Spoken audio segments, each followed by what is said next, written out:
Aujourd'hui, je vous propose une petite vidéo qui m'a été inspirée par le groupe d'analyse de la pratique. Ce groupe que j'avais intitulé au démarrage Réflexion sur les pratiques professionnelles et qui s'adresse à des psychologues cliniciens, des tarologues, des psychotarologues et en fait toutes les personnes qui ont un contact avec un public, des consultations qui peuvent être thérapeutique ou non, mais qui engage la personne qui va aider un consultant, qui l'engage à être dans une dimension d'échange qui peut être très, très, très, très, très, très, très intense. Et nous allons le voir aujourd'hui, mardi. Donc, si vous n'avez pas compris, aujourd'hui, c'est mardi. Nous allons le voir aujourd'hui avec ce qu'une des participantes au groupe numéro 2 nous a proposé comme travail lors de la première session du groupe 2. Alors, comment faire quand on a face à soi un consultant ou une consultante qui fait que nous investissons plus dans la relation que nous avons avec elle ou avec lui. Je ne parle pas ici de consultants qui vont nous être proches. Hein. La question qui est souvent posée, notamment pour les tirages de tarot, mais encore plus pour les psychologues, est-ce que je peux m'adresser à toi parce que tu es ma tante, mon oncle, mon cousin, ma cousine, ma sœur, mon frère, mon père, ma mère, ma fille, etc. Ça, c'est à chacun de décider et ça fera l'objet d'une autre vidéo. Voilà. Mais aujourd'hui, c'est plus spécialement que faire quand nous sommes dans une empathie très poussée avec un consultant parce que soit la situation évoquée nous émeut particulièrement, soit parce que la situation évoquée nous concerne aussi et de façon très personnelle. Donc, on va rentrer dans le vif du sujet. Alors, dans le vif du sujet, ça veut dire que ma participante au groupe 2 a évoqué sa difficulté par rapport à une situation très précise. Très précise. Elle a en consultation de psychotarologue, donc c'est une personne qui est à la fois psychologue et tarologue, et elle a en consultation de psychotarologue une consultante qui souhaitait lui parler de son désir d'enfant. Parfois, et on le constate de plus en plus souvent, ce n'est pas si simple que ça pour un couple d'avoir un enfant. Donc, se fait le choix d'une procréation médicalement assistée. Et ces couples-là passent par des moments de vie très difficiles, notamment la femme, bien sûr, qui doit à plusieurs reprises quitter son travail, par exemple, à n'importe quand, parce que c'est le moment où, parce que c'est là que... enfin bref, je vous renvoie à tout ce qui a été écrit par rapport à ça, et notamment un merveilleux livre de Virginie Grimaldi, que je vous mettrai dans les informations en dessous de la vidéo.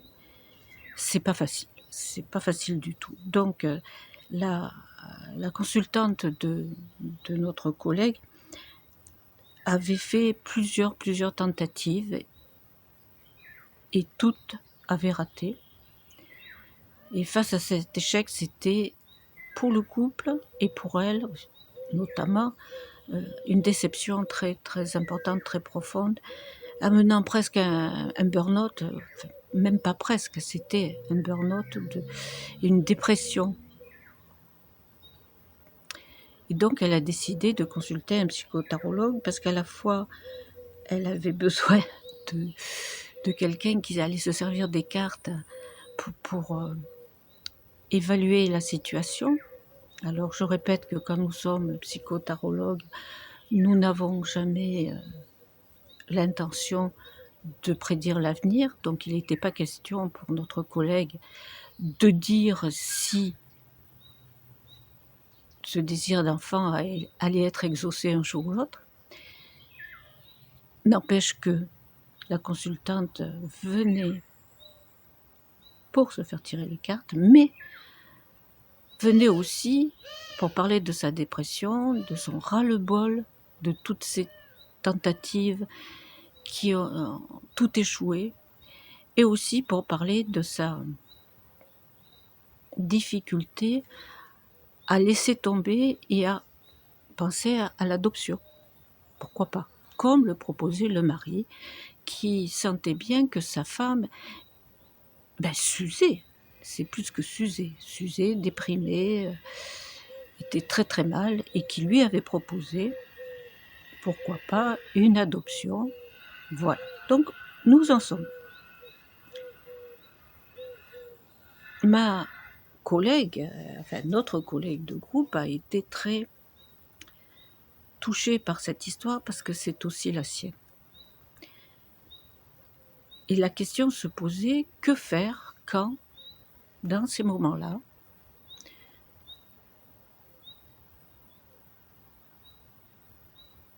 on se sent tellement envahi par l'émotionnel, que faire? Personnellement, ça m'a rappelé, et j'en ai parlé au groupe, ça m'a parlé une situation vécue il y a de très nombreuses années en arrière maintenant, donc je vais pouvoir prendre la distance et vous en parler à mon tour, mais sans émotion. Donc c'est une situation que j'ai vécue non pas par rapport au cas de désir d'enfant non accompli, mais par rapport à quelque chose de très personnel. Il se fait qu'il y a quelques années, j'avais parmi mes jeunes patients un petit garçon de 9 ans qui vivait des choses très très difficiles en famille. Hein. Je rappelle que je travaillais avec des enfants et des adolescents soit en difficulté intellectuelle, soit en difficulté psychologique, soit en difficulté sociale. Pour cet enfant-là, c'était à la fois des difficultés sociales et des difficultés psychologiques, non pas pour lui, mais pour ses deux parents. Et ce petit garçon ressemblait comme deux gouttes d'eau à un de mes neveux au même âge. Heureusement que j'allais en supervision de façon régulière et que tout au long de la thérapie de ce petit garçon, de la psychothérapie de ce petit garçon, je pouvais en parler. Mais est arrivé un jour très douloureux pour notre famille, jour où mon frère aîné, le papa de ce petit garçon, de ce neveu, que m'évoquait mon petit patient, est décédé brusquement. Et 2 jours après ce décès, j'avais la séance de thérapie avec ce petit garçon. Comment faire? Comment faire devant travailler avec un enfant qui allait, par une certaine ressemblance physique, me placer face à cette douleur immense de perdre prématurément un frère, j'ai choisi la lâcheté. Non, j'ai pas choisi la lâcheté, j'ai choisi la première idée qui m'est venue à l'esprit. Cette idée, c'était d'annuler la séance et de la reporter à quelques jours après. Alors c'était un enfant que je suivais une fois par semaine. Je pouvais me permettre d'annuler sa séance puisque il était pris en charge dans l'institution, donc je suis allée voir l'éducatrice qui l'avait en charge en ce moment-là. Je lui ai expliqué la situation et elle a gardé l'enfant sur le groupe en lui expliquant que je ne pouvais pas le recevoir à ce moment-là et qu'on verrait 2 jours plus tard. 2 jours plus tard, il a fallu quand même faire face à cette difficulté. Je me suis préparée et les choses se sont passées du mieux possible. Mais ce que je veux dire, c'est que l'exemple que j'ai donné pour dire que tout le monde pouvait être dans ce genre de situation difficile, l'exemple que j'ai donné n'a pas été totalement semblable à celui de ma consultante, puisque de ma collègue, pardon, puisqu'elle, sa consultante, l'a mis devant le fait accompli, devant quelque chose qu'elle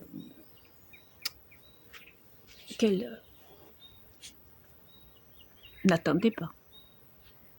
D'un coup, vous recevez quelqu'un qui a demandé rendez-vous et qui vous parle sans prévenir de quelque chose qui vous concerne au plus profond de vous-même en même temps.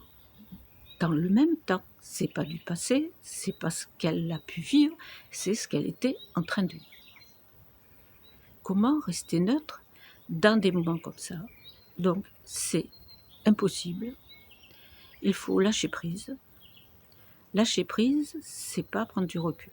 Lâcher prise, c'est laisser aller. Laisser aller l'émotion, laisser aller toutes les pensées parasites qui nous préoccupent. Ce n'est pas prendre du recul. Prendre du recul, c'est serrer les poings et prendre du recul. Lâcher prise, c'est... Voilà. Je ne peux pas mieux expliquer que ça. Je pense que c'est une des solutions. Lâcher prise et dire la vérité. Dire ça alors, ce que vous êtes en train de me demander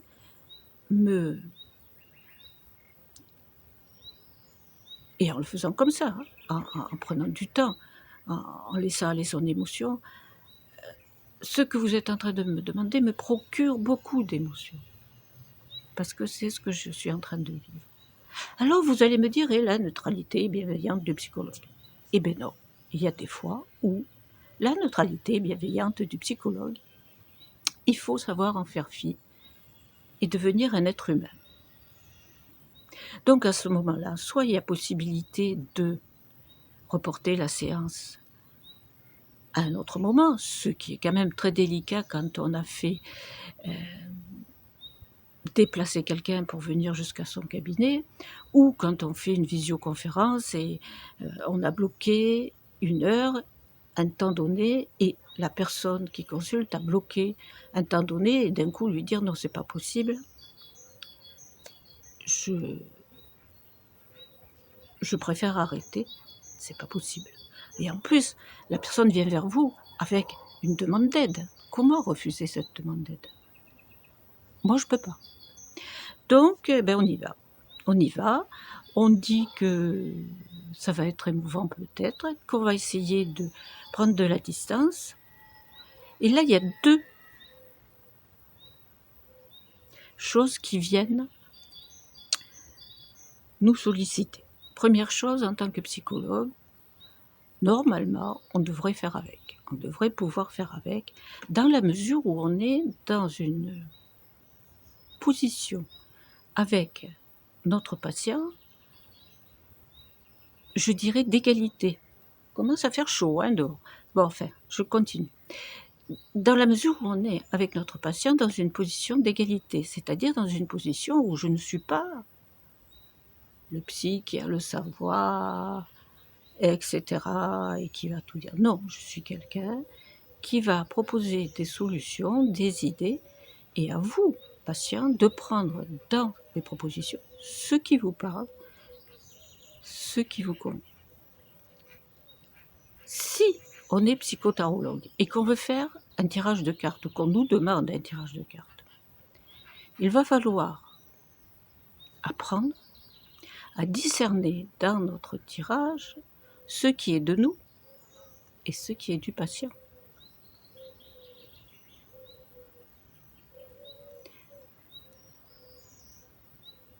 Et ça, c'est difficile. Je n'évoquerai pas les techniques que j'ai données. Elles font partie de ce que je peux expliquer et communiquer à des gens qui font partie d'un groupe de réflexion, un groupe d'analyse de la pratique, ou, parce que j'envisage de proposer des formations, à des gens qui vont venir se former auprès de moi pour ça. Voilà. Donc je voulais juste évoquer ça. Et comme il fait chaud, je vais m'arrêter là, parce que, vous voyez, le soleil commence à poindre, je ne sais pas à quoi va ressembler ma vidéo.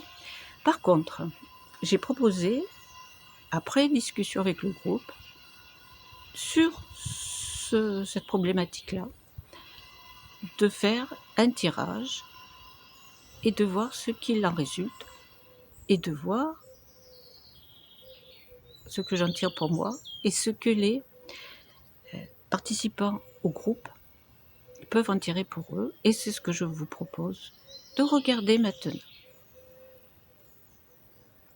Voilà, je suis installée. Désolée de passer d'un format à l'autre, ça oblige à s'adapter. Et puis à vous faire attendre. Bon, j'allume quand même une petite bougie, histoire de me concentrer. Voilà, ouf, désolée. Et alors, j'ai réfléchi très vite à me dire, mais quel tarot vais-je choisir pour ce tirage, après cet échange très intéressant et dont je vous remercie. Et j'ai choisi le tarot Histoire de sorcière. Alors pourquoi? Je vais vous expliquer. Parce que j'adore ce tarot, là vous l'avez compris depuis le temps que je vous en parle, mais aussi parce que ah tiens, regardez, 2 de denier, c'est pas mal, hein, l'équilibre. Non, alors j'adore ce tarot et j'ai trouvé aussi que avec l'émotion que nous nous sommes trimballés aujourd'hui, c'est quand même bien de prendre un tarot un peu, pas rigolo, mais agréable, avec des jolies images, avec des petites sorcières plus ou moins rigolotes, mais très sympathiques, avec des situations, voilà. Et en plus, c'est le premier tarot, regardez ça, je viens de vous dire, c'est le premier tarot avec lequel j'ai démarré ma pratique de psychotarologue professionnelle. C'est pas beau, hein? Bon, allez, en route, comme nous dit le mat, et cette jolie petite sorcière. Alors, on y va. Je vais faire un tirage conversationnel de Sylvie Aguilar, de Papote et Lunaison, et on va voir ce que ça va donner. Alors, je décide, mon protocole, pardon de bégayer, mon protocole, tarot contextuel, conversationnel, sans tenir compte, quoique, non, en tenant compte, ça, mais c'est rare, mais en tenant compte des cartes qui sautent, j'espère que ça tremble pas trop, oui, ça tremble, bon, c'est pas grave. Regardez la carte qui saute. Hein, j'ai bien fait de dire. On va prendre les cartes qui sautent. Mais je ne prendrai pas les cartes à l'envers, ok? Alors, je résume. Tarot conversationnel, selon information de Sylvie de Papote et Lunaison, en tenant compte des cartes qui sautent. et sans tenir compte des cartes inversées. Allez, on y va? Allez, je coupe quand même. C'est rare que je fasse ça, mais j'avais envie aujourd'hui. Voilà, toc, toc, toc, toc. Et voilà, et c'est parti. Alors, comment, de façon générale, enfin pas de façon générale, comment pour toutes les participantes, face à ce problème que nous avons évoqué d'empathie plus dans une situation parce que nous la vivons et en plus nous la vivons dans le moment présent en même temps que notre patient ou que notre consultant, que proposer, qu'est-ce qu'on nous propose et comment réagir, ça y est, j'ai trouvé ma question. Comment s'adapter quand, en tant que tarologue, psychologue, psychotarologue et autres, nous nous trouvons confrontés dans une situation qui nous émotionne ou qui nous charge d'émotions face à ce que nous raconte notre consultant. L'as de bâton. Ah, alors l'as de bâton, qu'est-ce que je peux dire par rapport à l'as de bâton? Je ne sais pas ce que vous en pensez, mais moi j'ai envie de dire que cet as de bâton, eh ben il nous dit, allez, prends ton bâton de pèlerin et vas-y, fonce, tu as un tas de possibilités pour vivre cette situation et être quand même à la fois dans une empathie plus, et à la fois dans la relation d'aide qui t'est demandée et pour laquelle tu es là, pour laquelle tu es payé. À la fois dans la relation d'aide, dans la relation de conseil, dans la relation de coach, mais coach dans le sens de supporter, vous voyez, de supporter l'émotion. Et là, l'as de bâton nous dit, ben, tu es devant cette situation qui est peut-être nouvelle pour toi, peut-être pas, mais en tout cas nouvelle ici, et tu as ce qu'il faut. Tu as l'épée, le bâton, la culture, tu as la nature, tu as les arts, tu as à ta disposition plein de trucs pour répondre. T'en fais pas, ça va aller. Il suffit que tu regardes ce qui t'est proposé pour y aller. Alors, moi j'ai envie de lui dire, oui, ça y est, je regarde, mais comment y aller? Ah, la justice, aïe, aïe, aïe, la justice. Je réfléchis. Ouais. J'aurais envie de dire, et tout à l'heure je vous ouvrirai le micro pour parler à votre tour, j'ai envie de dire, ne te ferme pas. Ne te ferme pas, ne te mets pas un bandeau sur les yeux en te disant non, non, non, non, ça me concerne pas. Oui, j'ai vécu cette situation, mais moi je suis pro, je suis assez forte pour faire avec. Ben non, parce que regardez, la petite sorcière, enfin la sorcière d'âge mûr, c'est peut-être moi. La sorcière d'âge mûr, elle vous dit, elle a quand même un peu le bandeau relevé, elle triche là. Bon, il y a l'équilibre entre le noir et le blanc, les deux chats des sorciers, comme quoi les sorciers n'ont pas que des chats noirs, ils ont aussi des chats blancs. Je vous entends rire malgré les micros fermés. Et ben, il faut qu'elle pèse le pour et le contre et qu'elle fasse l'équilibre entre son émotion personnelle en tant qu'être humain qui a vécu la même situation et l'émotion que de toute façon nous avons toujours quand nous avons quelqu'un en face de nous, que ce soit professionnellement ou personnellement ou amicalement. Il faut faire un équilibre entre la pro et la personne concernée. Ouais, mais c'est bien mignon ce que tu me dis, mais comment le trouver cet équilibre? Le chevalier de coupe. On est en plein dans les émotions avec les coupes, vous voyez. Mais il y va, hein, vous voyez, il fonce, comme tout chevalier, il est prêt à bondir, il est prêt à assumer, il est prêt à aller de l'avant. Ce sont des choses typiques du chevalier, ça. Hein. L'ado, Margot Winterhalter, elle dit, dans une de ses formations, que le chevalier, c'est l'ado l'ado qui est prêt à partir, qui est prêt à tout pour atteindre son but. Le but là, c'est de venir en aide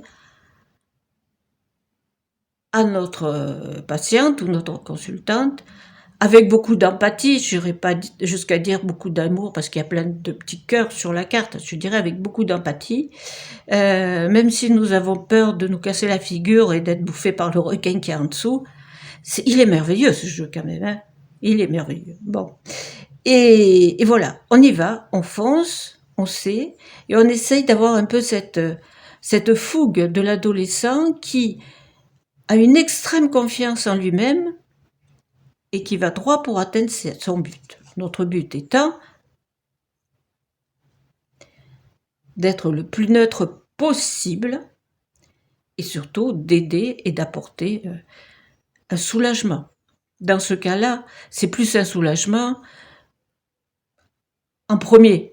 Après un conseil, après, oui, ça vient, et peut-être un suivi psychothérapique ou un suivi avec d'autres tirages pour évoluer et avancer dans la situation.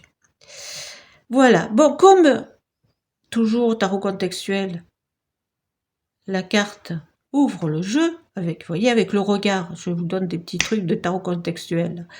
La carte ouvre le jeu, puisque le personnage regarde vers là. Donc, on va mettre une carte ici pour voir ce qu'a envie de nous raconter le personnage. Ah ah, le personnage, est-ce que vous le voyez? Je sais pas trop. Je vais le mettre dessus. Ouais, ouais, vous le voyez. C'est l'ermite, c'est la carte de l'ermite. Ben, le personnage nous demande quand même, avant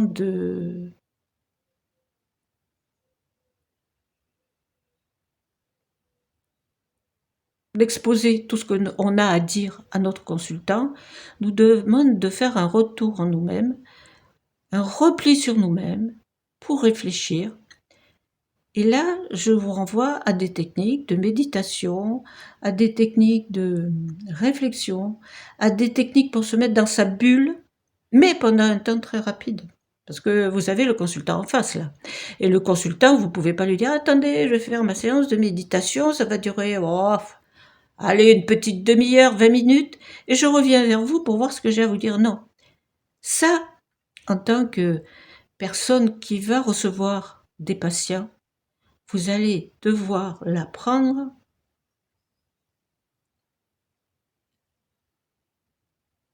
et le faire souvent pour arriver à vous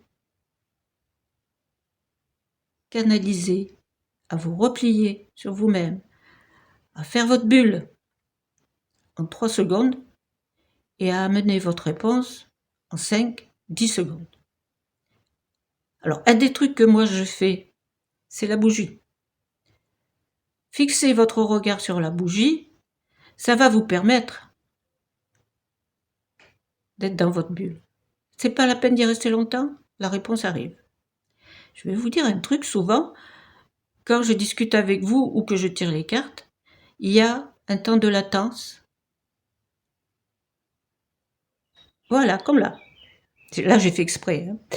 Et ça me permet de me recentrer, de remettre la distance entre le consultant et le patient et moi-même, et de repartir avec toutes les scories des émotions qui sont passées à la trappe. Ça, c'est un truc très bien. Alors, je crois que ça suffit pour aujourd'hui. Pour le fun et le plaisir, pour conclure notre séance, mais sans aucun rapport avec ce que nous avons discuté aujourd'hui, c'est pour l'ambiance générale de la séance. Je vais tirer non pas une carte, mais 3 cartes. Alors, pendant que je tire mes cartes, je vous rappelle que vous allez recevoir tout